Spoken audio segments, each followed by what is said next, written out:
and former chair Maria Zuber. Today, the Event Horizon Telescope Project will announce findings that will transform and enhance our understanding of black holes. As an astrophysicist, this is a thrilling day for me.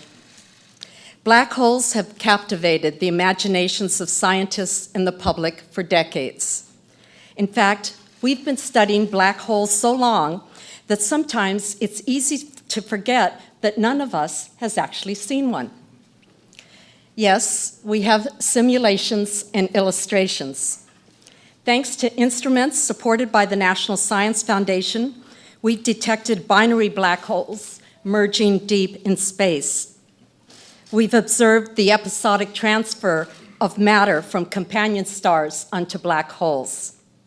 Some massive black holes create jets of particles and radiation.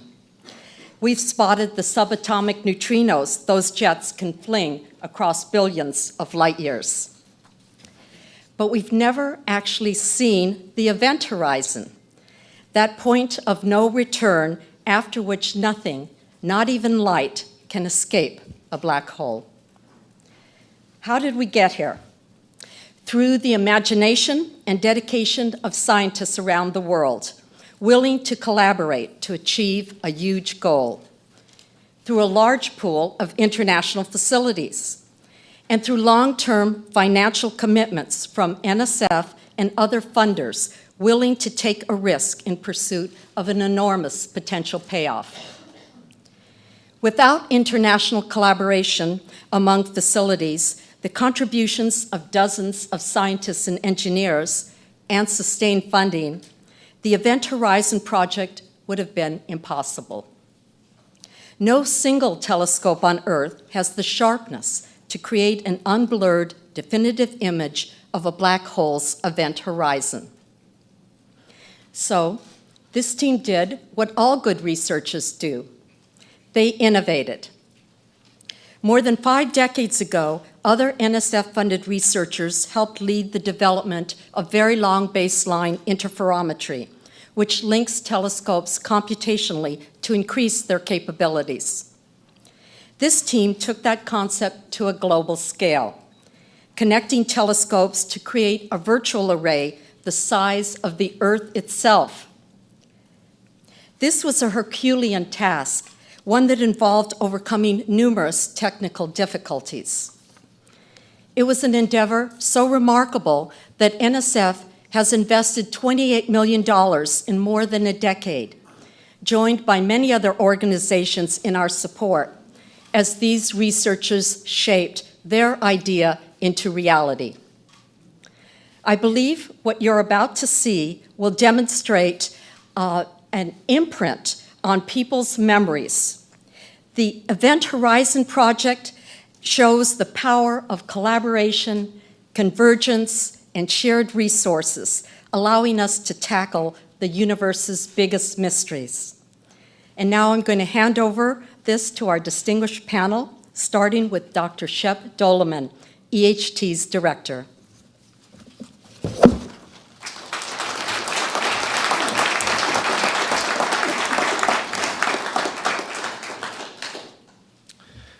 Thank you, assembled guests, black hole enthusiasts.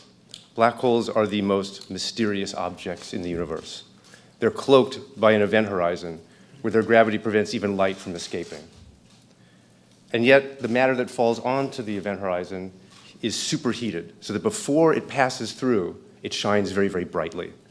We now believe that supermassive black holes, millions, even billions of times the mass of our sun, exist in the centers of most galaxies. And because they are so small, though, we've never seen one. There, though, they can outshine the combined starlight of all the constituent stars in those galaxies. The best idea we have of what they can look like come from simulations like this. The infalling gas that's superheated lights up a ring of light where photons orbit the black hole. And interior to that is a dark patch where the event horizon itself prevents light from escaping. The Event Horizon Telescope Project is dedicated to the idea that we can make an image of this black hole, that we can set a ruler across this shadow feature, measure the photon ring, and test Einstein's theory where they might break down. It also will allow us access to a region of the universe where we can study precisely the energetics and how black holes dominate the cores of galaxies. To do this, we worked for over a decade to link telescopes around the globe to make an Earth-sized virtual dish. The aim is to, the Event Horizon Telescope achieves the highest angular resolution possible from the surface of the Earth. It's the equivalent of being able to read the date on a quarter in Los Angeles when we're standing here in Washington, D.C. In April of 2017, all the dishes in the Event Horizon Telescope swiveled, turned, and stared at a galaxy 55 million light years away. It's called Messier 87 or M87. And there's a supermassive black hole at its core. And we are delighted to be able to report to you today that we have seen what we thought was unseeable. We have seen and taken a picture of a black hole. Here it is.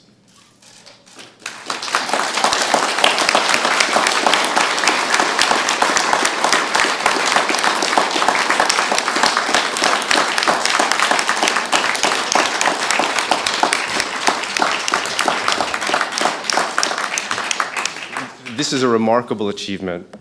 What you're seeing here is the last photon orbit. What you are seeing is evidence of an event horizon. By laying a ruler across this black hole, we now have visual evidence for a black hole. We now know that a black hole that weighs 6.5 billion times what our sun does exists in the center of M87. And this is the strongest evidence that we have to date for the existence of black holes.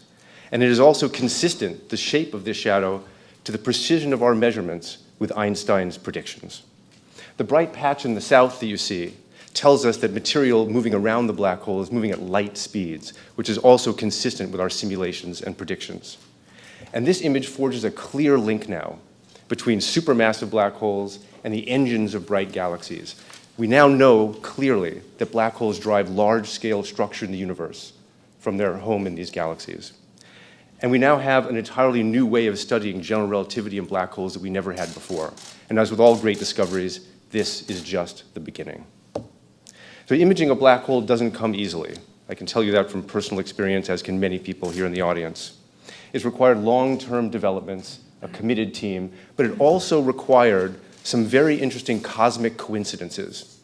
Take, for example, the maelstrom you see before you, like the hot gas swirling around the black hole. A photon has to leave from close to the event horizon, travel through the hot gas in falling to the black hole, and light rays of a millimeter wavelength, radio waves, can make that journey. Not all of them can. Then that radio wave has to propagate 60,000 years through the M87 galaxy, and then another 55 million years through intergalactic space. And then it winds up in the Earth's atmosphere, where its greatest enemy, the greatest danger, is that it will be absorbed by water vapor in our own atmosphere. So the Event Horizon Telescope uses telescopes at high dry sites so that we can see the photons that have traveled to us so far. So far, so good. We have the photons. But the M87 shadow is very, very small compared to the galaxy that surrounds it. So in order to see it, we needed to build a telescope as large as the Earth itself, given the wavelength of light we were trying to observe. And to do that, we use a technique called very long baseline interferometry, which you can see a schematic of here. Radio waves from the black hole hit radio telescopes, where they're recorded with the precision of atomic clocks that lose only 1 second every 10 million years. When you've registered these radio waves so precisely, you can then store them on hard disk drives, send them to a central facility where they can be combined precisely. It's exactly the same way that a mirror used at an optical telescope reflects light perfectly and in synchronicity to a single focus. And when we do this, we can synthesize a telescope that has the resolving power as though we had one the size of the distance between these telescopes, truly turning the Earth into a virtual telescope. All the sites that we used can be seen here. We have telescopes from Hawaii to Arizona to Mexico to Chile to the South Pole and Spain. But even this broad global network is not enough by itself to make an image. You can think of them as being silvered spots on a large global mirror. The key is that the Earth turns. During a night of observing, we are able to sweep out more baselines, more coverage of this virtual mirror to make our image. So on the left, you'll see the Earth turning. Every pair of telescopes provides us with one point on the center panel, which fills in the Earth-sized virtual lens. And on the right, you see the evolving image. The more and more data we get, the more we fill in this virtual mirror, the sharper our view of the black hole becomes, until you wind up seeing what we have as the final image there. So we've taken advantage of a cosmic opportunity. It's remarkable when you think about it. Light that left near the event horizon, traveled all the way through intergalactic space. It hit our telescopes. The Earth just happens to be the right size. So we get resolving power so that we can see the black hole in M87, whose mass and distance let us observe it. And then the Earth turns to fill in our mirror so that we can make this image. It's truly remarkable. It's almost humbling in a certain way. Now, we are 4 members of a large collaboration, and it is our distinct honor to be here to represent that collaboration. We are 200 members strong, we have 60 institutes, and we are working in over 20 countries and regions. We consider ourselves really to be explorers. Through international cooperation and innovation, we've exposed part of the universe that we thought was invisible to us before. It's our responsibility now to report these findings, and we're doing that today to the National Science Foundation, to our funding agencies, international and foundations, and to all people who support pioneering research, and also to the taxpayers. Nature has conspired to let us see something that we thought was invisible. This is a long-sought goal for us, and we find it tremendous, and we hope that you will be inspired by it too. Thank you, and now let me introduce Dan Moroney, who has literally gone to the ends of the earth to collect some of the data that we've seen here today.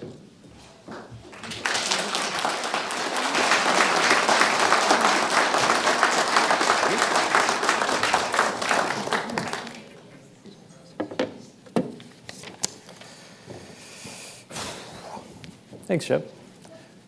So, I should advance the slide. There we go. So the heart of our measurement is, of course, the EHT array.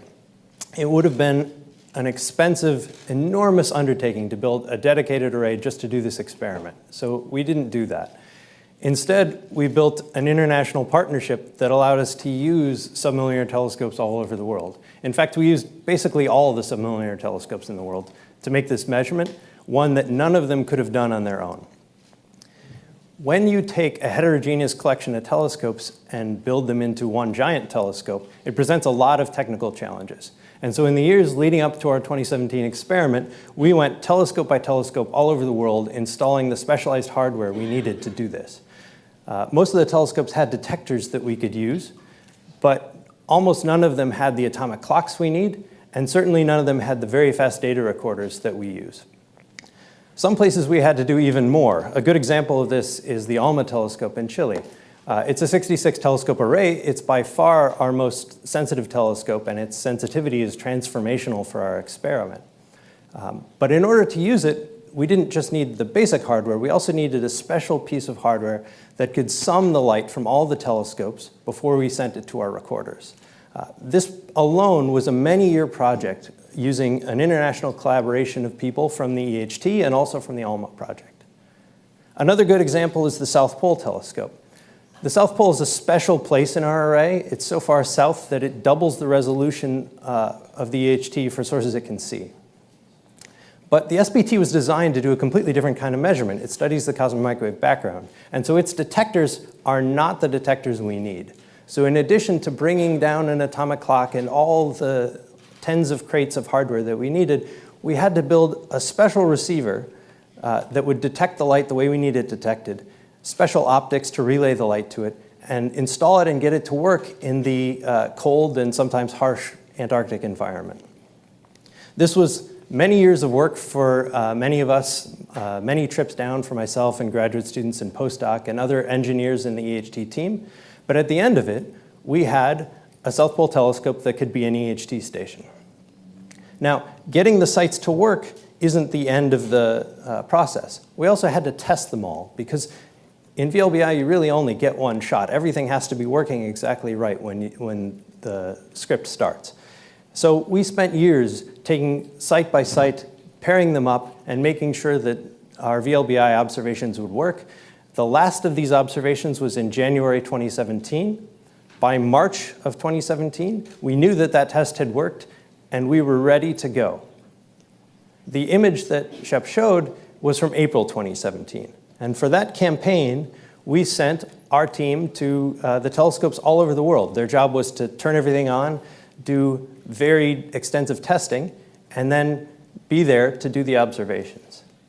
But even with all of that in place, we still had to wait for weather. And my experience with 10 years of doing these observations is that weather is usually the place where we fail. We have to have good weather in Hawaii and Spain at the same time, in Arizona and the South Pole, and that's a lot to ask. But in 2017, we were very lucky. Our first 3 days of observations were some of the best weather we've ever seen. And for a 10-day campaign, we were done in only 7, taking all the data we wanted. At the end of that, we had 5 petabytes of data recorded. It was recorded on more than 100 of these modules, and it amounts to more than half a ton of hard drives. 5 petabytes is a lot of data. It's equivalent to 5,000 years of MP3 files, or according to one study I read, the entire selfie collection over a lifetime for 40,000 people. The image you saw, though, isn't 5 petabytes in size. It's a few hundred kilobytes. So our data analysis has to collapse this 5 petabytes of data into an image that's more than 1 billion times smaller. We do that in many steps. The first of those steps is to get these modules to our correlators in Westford, Massachusetts, and Bonn, Germany. The fastest way to do that is not over the internet. It's actually to put them on planes. There's no internet that can compete with petabytes of data on the plane. Once they're there, the correlator's job is to find the exact same wavefront of light arriving from the black hole at each telescope. Once it's found small timing corrections that line up those waves, we can condense our data, we can average it, and we reduce our data volume by a factor of 1,000. Now we're at terabytes, a much more familiar unit. But we have a lot more work to do. The data still have imperfections at that point, both from the instruments themselves and from the atmosphere above the telescopes. And so we do something called fringe fitting. We actually do this in the cloud with cloud computing, which lets us do it in days instead of weeks. We calibrate the data so that we know exactly how bright our sources are. And I'm speaking of this as though it's just computer work, but this was actually a very significant project for a subset of our team, primarily junior people, postdocs and graduate students. And they deserve an enormous amount of credit for their diligence and dedication, because without it, we couldn't have made an image. Once we're done with that, we can finally go to the imaging stage. Now, imaging with an interferometer isn't as simple as downloading a picture from your camera. Fortunately, though, the math that we use for it has been around for more than 200 years. The principle is well understood. The methods, though, as with everything with this project, are a little tricky for our data. And so in order to get to the image, there's been years of image algorithm development within our team that's been essential to our results. At this point in history, we have many different image algorithms to choose from. They have different strengths and weaknesses. It just depends on the character of the data. And so the way we approached the imaging stage is we set up 4 teams all over the world. They were collaborating. Each team is representing many parts of the world. And we told them, don't talk to each other or anyone else. Choose whichever imaging algorithms you think are best and make images of these data.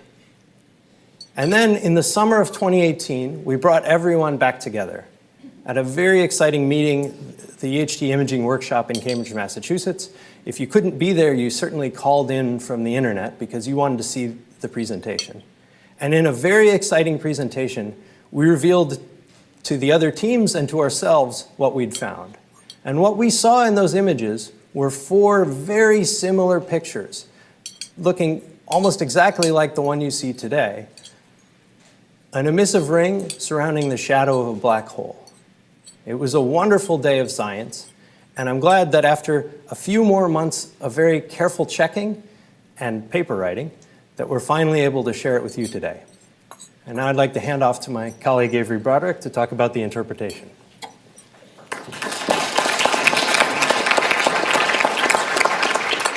Thank you, Dan. Congratulations. Thank you.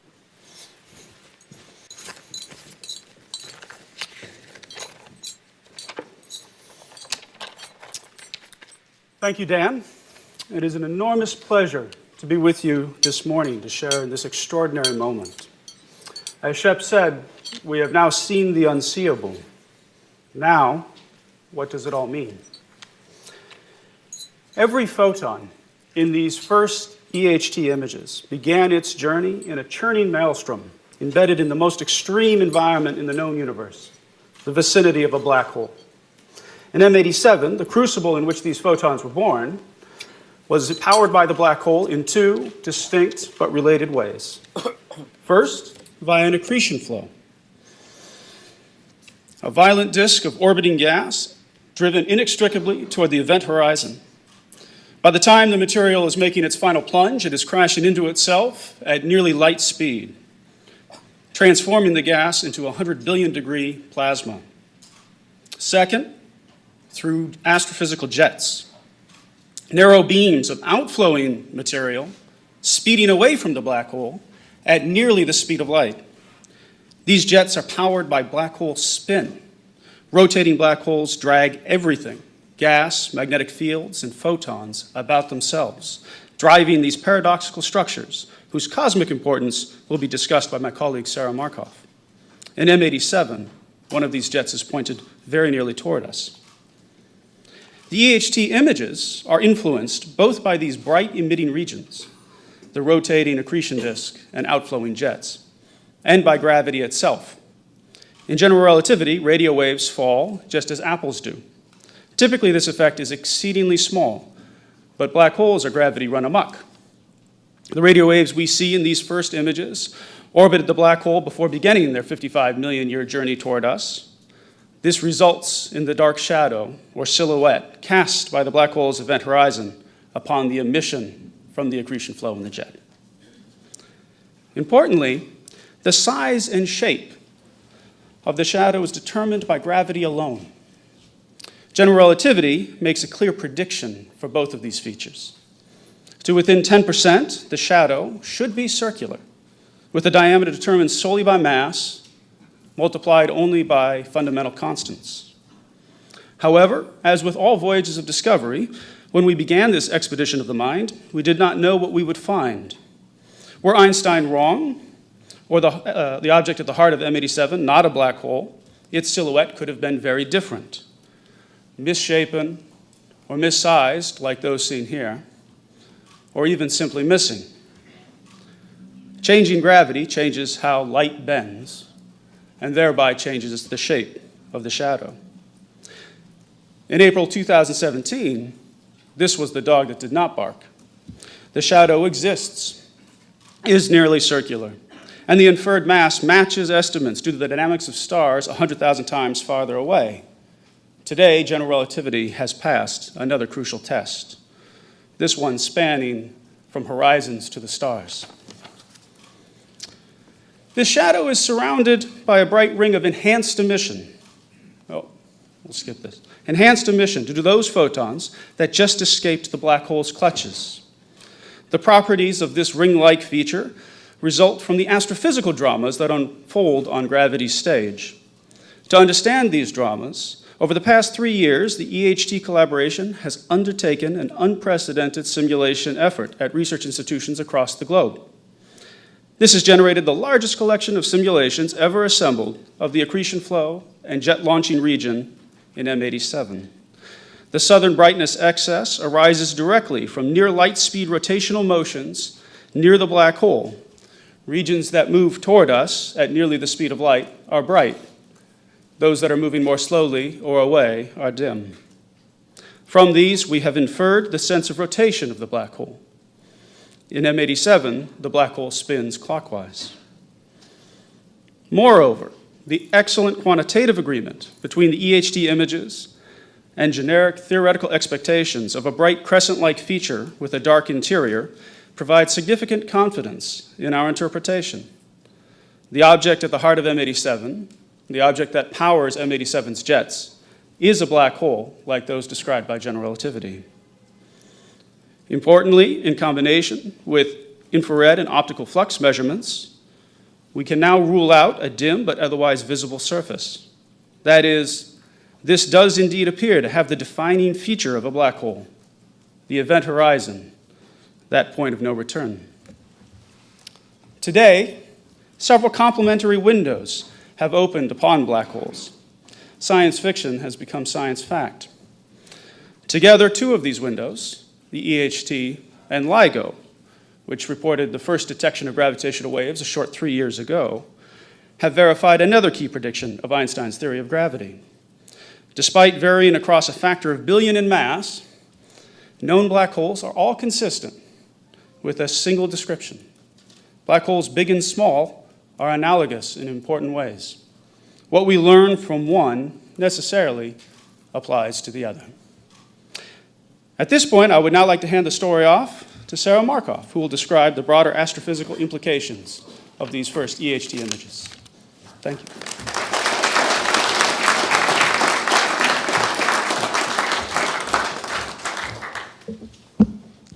Thank you, Avery.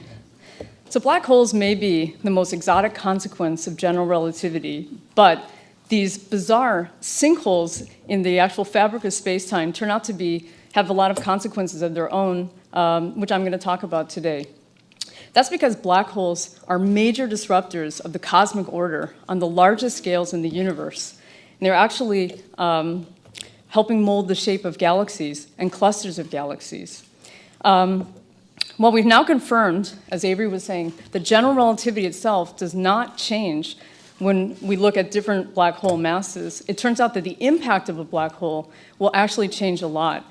And so if we want to understand the role of black holes in the universe, then we need to have accurate determinations of the black hole masses. And this has been a problem up until now.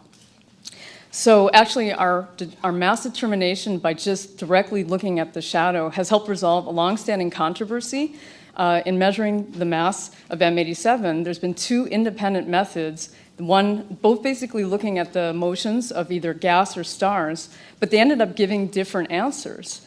Our determination of 6.5 billion solar masses lands right on top of the heavier mass determination from stellar motions. And so this actually will also help resolve a discrepancy that can lead to better mass determinations for other more distant black holes where we can't actually see the shadow. So getting to the impact of this is important because M87's huge black hole mass makes it really a monster, even by supermassive black hole standards. So you're basically looking at a supermassive black hole that's almost the size of our entire solar system. And in fact, that's part of the reason that we can see it, even though it's so far away. But if we now zoom back out to the more cosmic perspective of the host galaxy of this black hole, the galaxy is made of billions of solar systems. And so on those scales, the black hole itself is minimally small. It's about 100 million times smaller than the galaxy.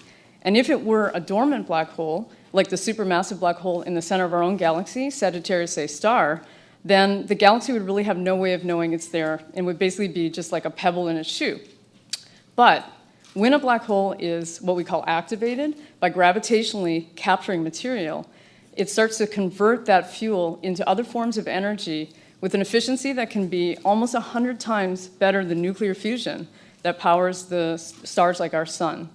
And so when that happens in these active phases, black holes temporarily become the most powerful engines in the universe. And they go very quickly from being a pebble in the shoe to a thorn in the side of the galaxy, literally. And the thorns in this case being the jets that Avery was mentioning. In the most extreme cases, these jets can actually penetrate through the entire galaxy and well beyond. But the power that's coming out, we can't see with our own eyes. So if we want to understand them, we have to look in other wavelengths. So we look with telescopes across the electromagnetic spectrum. So I'm going to give you an example of this.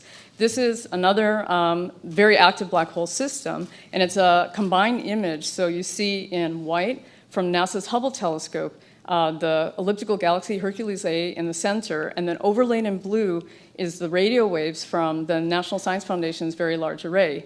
And these radio waves are basically tracing magnetic fields in space. So this tells us that these jets are just enormous fountains of magnetized material that are being sprayed out from the black hole, not the black hole itself, but near the black hole, nearly at the speed of light. And these particular jets are 100 million times bigger than the black hole that launches them.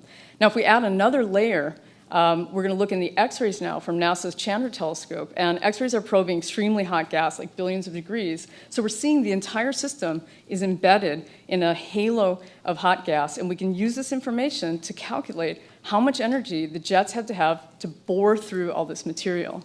And what we find is that the jets are carrying the equivalent of 10 billion supernova in energy deposited over one of these active cycles. So this is, these kinds of interactions are basically very important because this tiny black hole on these scales is somehow launching these structures and also managing to heat the gas to prevent stars from forming. And since galaxies grow by forming more stars, this has the effect of truncating galaxy growth. And we think it's through these types of interactions that black holes help shape the largest structures, galaxies, and clusters of galaxies, and make them look the way they do today. Now, M87 is in a much more modest active state, but as you can see, this is also from Hubble, it's still managing to launch pretty magnificent jets. And these jets are emitting across the electromagnetic spectrum as well. So we need this information to be able to fully understand the system. But if we zoom way out now to the cluster of galaxy scales, this is another combined image where you see red in radio and blue in X-ray. You see just a mess of structures. And we think this is telling us about M87's black holes' past interactions really affecting the cluster scales on time scales of hundreds or tens of hundreds of millions of years. So until now, well, we always thought that black holes were behind these large structures, driving these engines, but we never knew. And now with EHT, we have direct evidence of the root of these problems, and we can look at this, and we can now start to make, to understand, combining strong gravity, magnetic fields, and looking at atomic level processes to understand how these processes interplay and conspire to make these enormous structures that are basically affecting the largest scales of the universe. And so to capture all of this information, we need to combine our observations with those across the multi-wavelength spectrum. And so, as you heard from Dan, there's a lot of complexity in these observations, and we added to that by doing a complicated Sudoku of coordination with many facilities across the globe and also in space. And this is similar to the campaign that was run with LIGO for gravitational waves. It's very important to combine signals, both from photons and particles. And so by doing this, we expect that EHT is going to play an active role in this new era of international multi-messenger astronomy. So anyway, looking to the future, the same observations that we took in 2017 for M87 also included this dormant black hole in our galactic center, Sagittarius A star. And by looking at two black holes at opposite extremes of this activity range, especially combining this with multi-wavelength information, we can better understand the ebb and flow of influence of black holes in the long course of our history in the universe. Anyway, so thank you very much. I'm going to hand this back over to Shep, who's going to say a few words.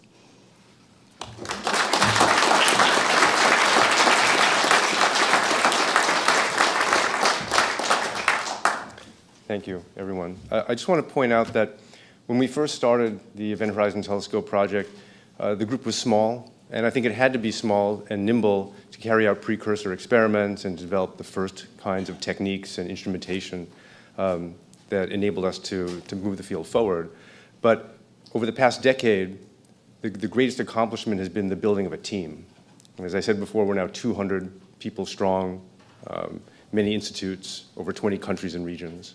And if you want to reduce petabytes of data, if you want to develop new imaging algorithms, if you want to image a black hole, then you need a large team.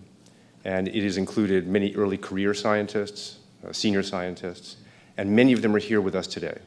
So I'd like to ask everyone who's associated with the Event Horizon Telescope to please stand up so that everybody in the media can see who has done this work.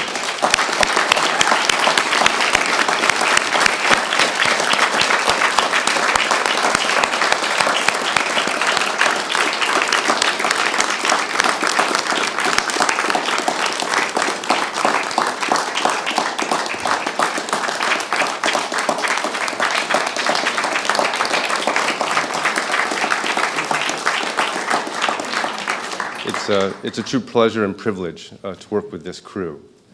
And I urge all the media to please go seek them out to learn how the sausage was actually made, how the black holes were actually imaged.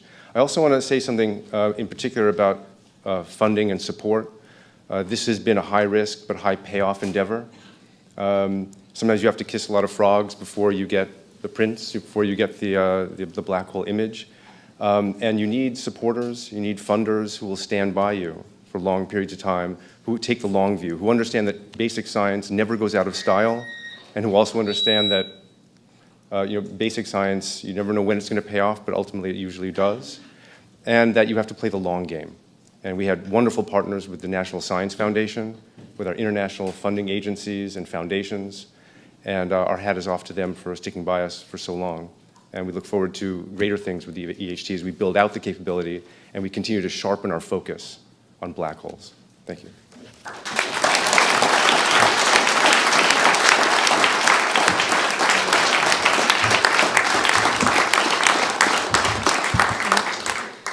Thank you all very much. One note before we take questions.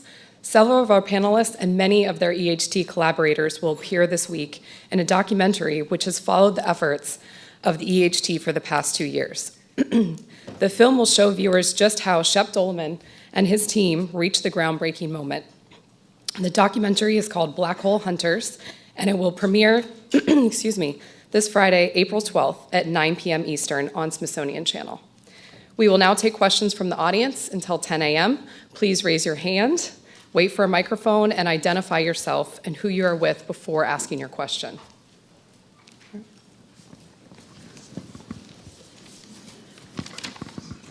Seth Borenstein, The Associated Press. A two-part question, please. First, this is M87. You had 2 targets initially.